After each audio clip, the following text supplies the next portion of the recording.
नमस्कार, स्वागत है आप सभी का अपडेट इंडिया में। मैं आपके साथ प्रिया बंसल। एसआई भर्ती परीक्षा 2021 आप सभी को याद होगा, जिसका फैसला हालांकि अभी तक नहीं आया है। डबल बेंच बैठी हुई है, लेकिन एक और संस्थान है आरपीएससी, जो काफी ज्यादा सुर्खियों में बनी रहती है और सुर्खियां बटोरती रहती है। इसमें 6 ऐसे चेहरे हैं जिन्होंने खूब सुर्खियां बटोरी, चाहे फिर वो एसआई भर्ती परीक्षा के मामले में हो या फिर जब पेपर लीक हो रहे थे उसके बाद हो, या फिर हम ये भी कह सकते हैं कि इस्तीफा देने की बात हो। तो लगभग ऐसा ही लगता है कि किसी आरपीएससी के सदस्य ने इस्तीफा दे दिया होगा। हम बात करें उन 6 चेहरों की जिन्होंने खूब सुर्खियां बटोरी हैं। आपको नाम बताते हैं उन सभी 6 लोगों का। सबसे पहले नाम है संजय श्रोत्रिय का, जो कि पूर्व आरपीएससी के सदस्य रह चुके। हालांकि अब उनकी जगह युवा साहू आ चुके थे। कुछ ही दिनों पहले उन्होंने अपना पदभार ग्रहण किया।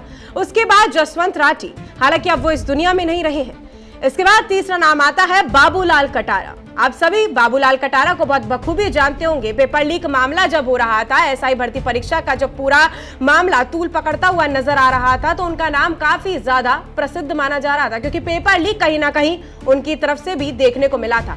हालांकि उनको जमानत दे दी गई है। हम बात करें उन्हीं निलंबित आरपीएससी के सदस्य की। उसके अलावा चौथा नाम जो भी आपके जहन में जरूर होगा, हम बात कर रहे हैं रामूराम राइका की, जिन्होंने अपने बेटा और बेटी को पेपर दिया, पेपर लीक करवाया। उनको पेपर देने के बाद जिनकी जो रैंक बनी वो लगभग कुछ 8 और 28 के बीच में बनी थी।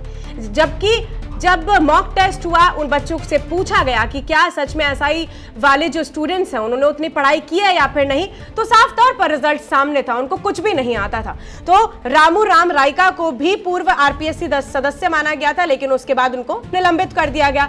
हालांकि ये बात भी सही है कि अभी भी उनको पुलिस से जमानत मिल चुकी है, अब वो घर बैठे हुए हैं। 5वां नाम इस लिस्ट में आता है मंजू शर्मा का। मंजू शर्मा कौन? कुमार विश्वास की पत्नी। बिल्कुल, कुमार विश्वास वही जो काफी प्रसिद्ध हैं, अपनी बातों से और अपनी कविताओं से सुर्खियां बटोरते नजर आते हैं। लेकिन मंजू शर्मा ने अचानक से इस्तीफा दे दिया था।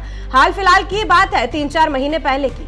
लेकिन अब आपको लग रहा होगा कि ये सब बातें मैं आज क्यों कर रही हूँ, क्योंकि एसआई भर्ती परीक्षा 2021 की है।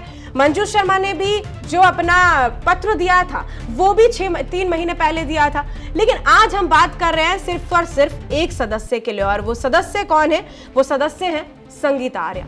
संगीता आर्या भी छठी वो मेंबर हैं जो आरपीएससी की सदस्य हैं, जिन्होंने आज अपना इस्तीफा दे दिया।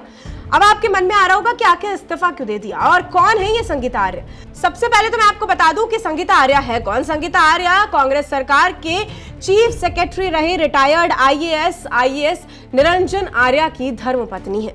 उसके बाद उनके जो कार्यकाल है वो कांग्रेस कार्यकाल से ही चला आ रहा है। आरपीएससी में वो सदस्य रही हैं, लेकिन हाल फिलहाल में जब से एसआई भर्ती परीक्षा 2021 को लेकर छानबीन चल रही है, जांच पड़ताल चल रही है, तब से जो है इनका नाम भी काफी सुर्खियों में आता जा रहा है। ईओआरओ भर्ती परीक्षा में एसीबी ने इनको ट्रैप किया है, और साथ में उनकी हाल फिलहाल में बात करें तो पेशी भी होने वाली थी। हालांकि उस पेशी में वो जा नहीं पाई, और उनका कहना था कि उन्होंने अपने एसीबी को पत्र भी भेजा कि कुछ समय की वजह से, कुछ परेशानी की वजह से मैं उपस्थित नहीं हो पाई हूं, लेकिन उन्होंने समय मांगा है। लेकिन उससे पहले ही उन्होंने अपना त्याग पत्र दे दिया, इस्तीफा दे दिया। तो आप लोगों को कहीं ना कहीं लग रहा होगा, आप सभी ने कहावत तो सुनी होगी कि दाल में कुछ काला है, लेकिन जो ये आरपीएससी की पूरी कहानी है, मुझे लग रहा है ये पूरी की पूरी दाल काली है। क्योंकि जिसमें 6 सदस्यों के मैंने आपको नाम बताए हैं, जिसमें 2 सदस्य, 2 महिलाएं वो थी जिन्होंने खुद अपना त्याग पत्र दिया, जिनके ऊपर छानबीन भी कर रही थी। हर संभव ये सामने आ रहा था कि कहीं ना कहीं पेपर लीक जो हुआ है वो इन्हीं के थ्रू हुआ है। वहीं अगर हम बात करें 2 आरपीएससी सदस्यों की, जिसमें रामूराम राइका का नाम है, बाबूलाल कटारा का नाम है। इन्होंने अपने बच्चे को पेपर दिया। बच्चों को पेपर देने के बाद इन लोगों को पुलिस हिरासत में भी ले लिया गया। हालांकि छूट भी गए हैं, अभी छानबीन भी चल रही है। लेकिन ये सभी वही नाम है जिन्होंने इस पूरी जो हम कह सकते हैं पेपर लीक का जो पूरा घटनाक्रम हुआ उसमें शामिल होते हुए नजर आए। इसके बाद अगर हम बात करें, और आप लोगों को याद भी होगा कि हनुमान बेनीवाल ने प्रदर्शन किया था लगातार, कम से कम 150 दिन से ऊपर जो है एसआई भर्ती परीक्षा रद्द करने को लेकर प्रदर्शन किया था। उस दौरान उन्होंने साफ कहा था कि जो आरपीएससी है उसका पूर्ण गठन किया जाए, क्योंकि आरपीएससी के जो मेंबर्स है वो ही इसमें संलिप्त पाए जा रहे हैं, वो ही गिरोह जो है उसमें शामिल है। ये बात हकीकत है, क्योंकि जिस तरीके से सदस्य सामने आ रहे हैं, जिस तरीके से जो ये सभी सदस्य हैं अपने अपने इस्तीफे देते हुए नजर आ रहे हैं, क्योंकि डर कहीं ना कहीं होता है, जब भय होता है, डर होता है, तो इस्तीफा दे दिया जाता है। क्योंकि ज्यादा लंबा कार्यकाल अब बचा नहीं था उन लोगों का।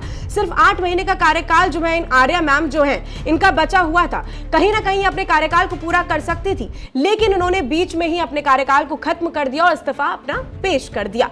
हालांकि ये बात ठीक है, लेकिन जिस तरीके से अब ये पूरा प्रकरण सामने आया है, इसने कई सवालिया निशान जो हैं आरपीएससी के ऊपर एक बार फिर से खड़े कर दिए हैं। और आरपीएससी की जो हम कह सकते हैं प्रतिष्ठित जो है ये पूरा संस्थान रहा है, इसने काफी अपना जो है पेपर्स करवाए हैं, लेकिन जब से ये एसआई भर्ती परीक्षा 2021 हुई है उसके बाद से इसमें बहुत ज्यादा सलिप्ताएं पाई गई हैं, इसमें ऐसे गिरोह भी पाए गए हैं जहां से पेपर लीक की घटनाएं शुरू हुई हैं। आप सभी का क्या कहना है, क्या सोचना है, हमें कमेंट सेक्शन में बताना आप बिल्कुल भी मत भूलिएगा।